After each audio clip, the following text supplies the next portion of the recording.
Hello children, and welcome to my new subtraction missing value pathway. While it says missing value here, when I say the value I'm talking about the smaller number that's taken away from the bigger number.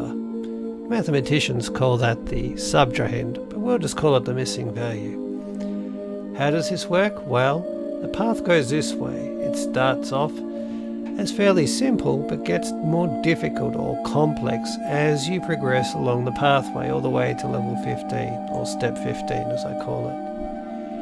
Why all the colours? Each colour stands for one of the spinners, except for the question mark. That's the value that you're trying to figure out.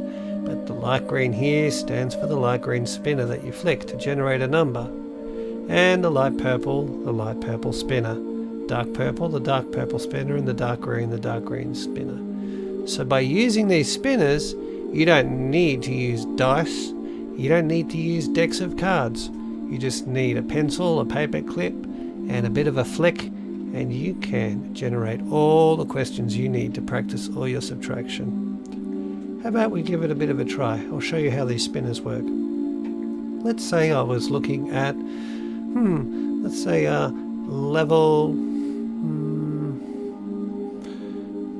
level 5 to begin with. So dark green, take away something equals 10. Now the 10 is already set, so we're going to flick the dark green one to see what happens on our spinner.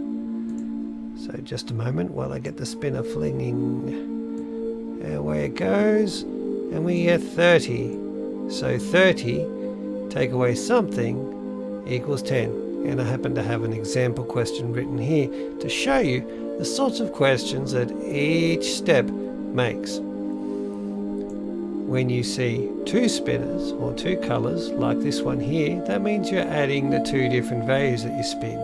So on level 10 or step 10, I spin the dark purple spinner and the light purple spinner for the first value.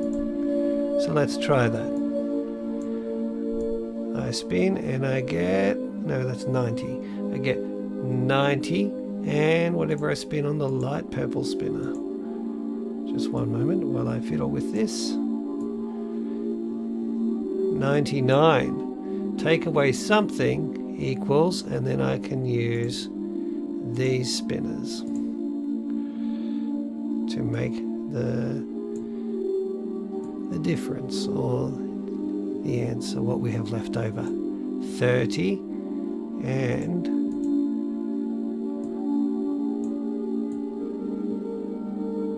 is that a 3 or a 4? That's a 3. So 99 take away something equals 33. Now you would have to use your workbook and some materials to work through this, but this page here just shows you how you can use this alone to generate all the questions you need to progress through your subtraction maths for some time to come. Let me know how it goes. Remember to do your workings out on paper as well, and use things that you can hold in your hands. We call them concrete materials or manipulatives, and talk about what you're doing as you're doing it. And remember, repeat, repeat, repeat. Practice, practice, practice, and you will get better. Have fun, kids.